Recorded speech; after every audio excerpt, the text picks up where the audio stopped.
Bueno, niretzako hizkuntza dira komunikatzeko modu bat, ez? Berdin da ze hizkuntzatan komunikatzen zean. Baina ni garbi naukan euskara nolabait mugatua izan zala niretzat errepresio horren bidez, eta ni nolabait sentitzen nintzen euskalduna, eta euskalduna izateko euskara jakin behar da, ez? Momentu honetan esan dezaket euskaldun berrizarra naizela, beti esaten dut berdin, ze edadia badaukat, iruditzen zait hizkuntza guztia ikas daitezkela, nahi izan behar da. Nahi baldin baduzu hizkuntza bat ikasiko duzu. Eta nik erronka hori hartu nion, ez? Eta niretzako momentu honetan euskara bada nire etxeko hizkuntza. Nahiz eta txikitan ez izan, etxeko hizkuntza.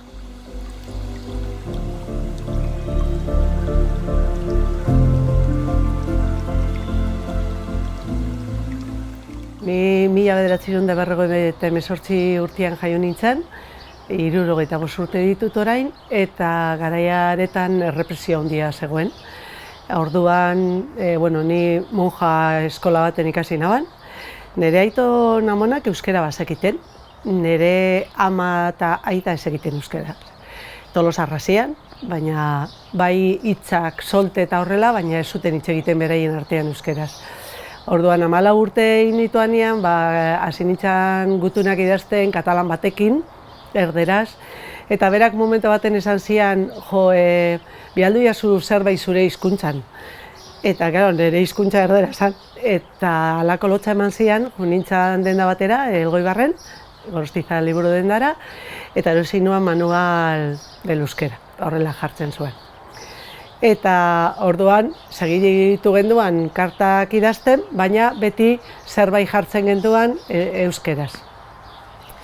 Eta orduan urtearetan, 15 urte indituanean, gau eskolatan apuntau nintzen, 5 urte egon nintzen gabez euskera ikasten, eta idazten, gramatikalki eta horrela nahiko nibela hartu naban, baina euskera hitz egiteko beste jendearekin zaiena. Nik uste dut gaur egunean ere hori zaiena dela.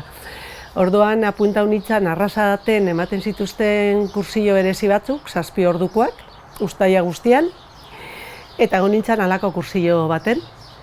Eta handikan buelta, baina oso ondo pasau nuen, eta handikan bueltan soltau nintzen dexente.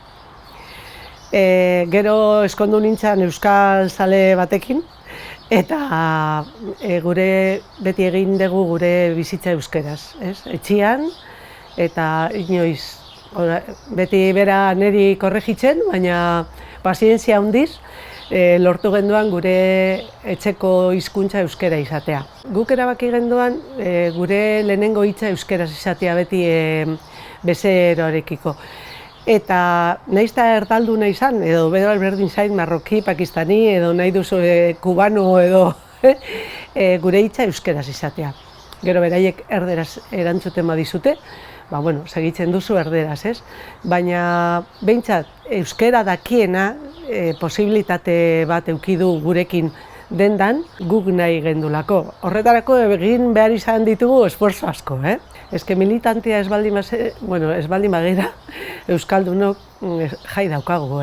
Nik gaur ikusten deten bezala hizkuntza iruditzen zait oso erronka handia daukagu euskaldunok, erabakitzen ez badugu euskaraz hitz egitea, ez dago ez egiterik. Mobilak direla, seriak direla, bestia direla, iruditzen zait gazteengan oso erraza dala pasatzea euskerara. Guria igual desberdinagoa da, gu gatoz erderaz hitz egiten genduan hainbat jende. Nik adibidez kuadrilla dauka, lagun kuadrilla betikoa, erdia euskeraz daki, beste erdia ez. Euskeraz dakiten hoietatikan, ohitura handia daukate, 3 igual, euskeraz hitz egiteko. Baina bestiak ulertzen dute, baina ez dakate joera, igual etxean ez dutelako hitz egiten, edo bakoitzak jakingo du zergatik, ez? Orduan, militanteak ez bagara, ez dugu inoiz ezer lortuko. Nik adibidez orain, erronka bat jubilatzen ari naiz, eta erronka bat daukat. Eta erabaki dut apuntatzia literatur tailer baten, baina euskeraz. Nik asko errazago irakurtzen dut erderaz, euskeraz baino. Baina niretzako erronka hori da gainditzia beste pauso bat, ez? Orduan, niri iruditzen zait pertsona bakoitzak bere nibelian, bere ritmoan, saiakera ez baldin badu egiten, ezin da ezer egin.